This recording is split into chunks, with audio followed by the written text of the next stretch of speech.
Phillip Arrington, professor of Eastern Michigan University, spent too many hours writing dialogues back to his students, myself included.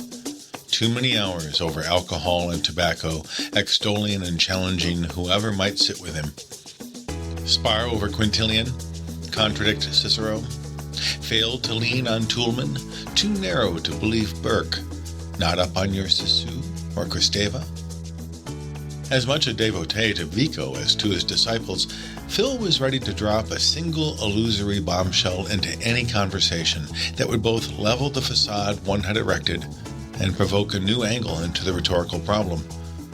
While many tread in fear of him, I made the easy choice to have him my primary reader of graduate work in 1991, a task he undertook and embraced for many years after it was over. I had retreated from my first teaching assignment, having misunderstood that training in a practitioner pedagogy was more or less ineffective in meeting the needs of students seeking a sense of efficacy. My best time with them was in moments between class lessons, wrestling with their mixtures of anger and apathy, but I did not have the language I needed to open them up to possibility. Patched elbow jackets, striking postures of pause with his glasses, Phil gave me language, even as we argued in his office for hours over Boethius or Locke. He gave me the compositional space, not for form to follow function, but for form to feed function.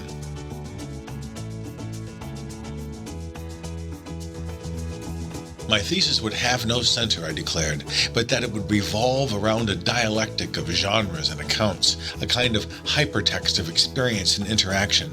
The work would therefore demonstrate an argument otherwise unrelatable in traditional discourse. Seemingly excited, he agreed. And for the next many months, drafts would pass between us. On each chapter, he would write challenges, refer me to other sources, and then pose a question.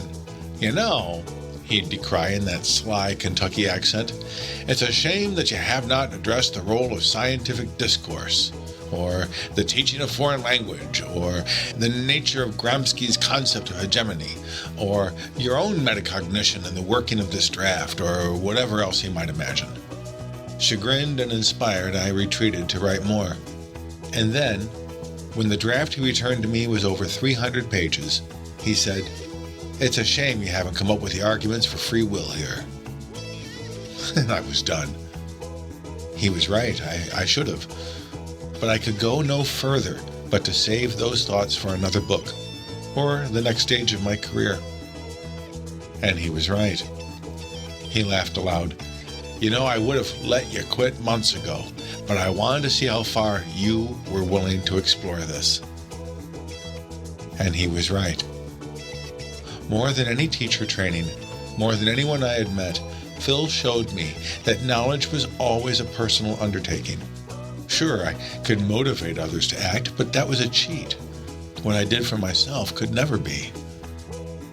After I left the university, Phil remained a fan in my circle, reading my conference papers, meeting for drinks or dinners, keeping my theory edge honed when the public school system worked so lethargically to dull it to routine. Thank you, Phil Arrington. Thank you for laughing at the college dean when he called my thesis a cure for his insomnia. Thank you for then using that monster primarily for an office doorstop. Thank you for making the phrase, it's in my thesis, a motif for my next decades. Thank you for opening the language I needed to make my work meaningful, for the skill to pass it to others through the creative action of the word.